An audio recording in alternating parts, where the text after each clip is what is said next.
तो नल जो तुम्हें ट्रेलर में दिखा वो और कोई नहीं बल्कि सारे सिम्बियोट्स का डैडी है। वो लिटरली एक गॉड है जो यूनिवर्स के क्रिएट होने से पहले ही पैदा हो गया था और वो पैदा हुआ था वॉइड में। हाँ, वही वॉइड जो तुमने थॉर लव एंड थंडर में देखा था, जहाँ हर कोने से यही आवाज आती थी कि अंधेरा कायम रहे। अंधेरा कायम रहेगा हमेशा।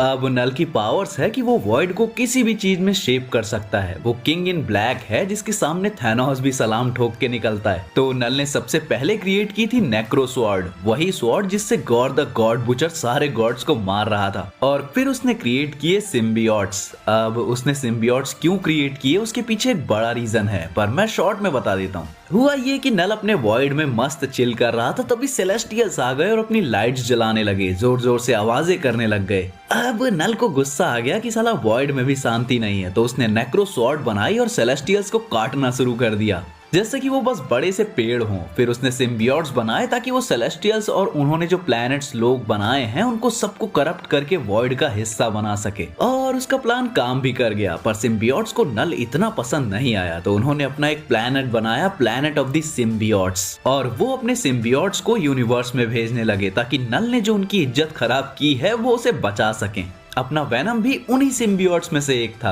अब हुआ क्या कि वो सिम्बियोट्स ढूंढ रहे थे एक होस्ट जो हीरो बन सके, पर उनके हाथ लगे साइकोपैथ्स, क्रिमिनल्स और गंदी सोच वाले इंसान, जिसके चलते ये लोग विलेंस बन गए। अब वेनम की किस्मत बहुत अच्छी थी, उसे पहले मिला पीटर पार्कर जिसने उसे हीरो बनाया, पर वेनम बहुत ऑब्सेसिव था और पीटर के निगेटिव थॉट सामने आ रहे थे वेनम की वजह से, तो पीटर ने वेनम को उखाड़ फेंका। देखो, अब वेनम खुद हीरो बनना चाहता है, लेकिन ये लोगों के निगेटिव थॉट्स हैं जो उसे बुरा बनाते हैं।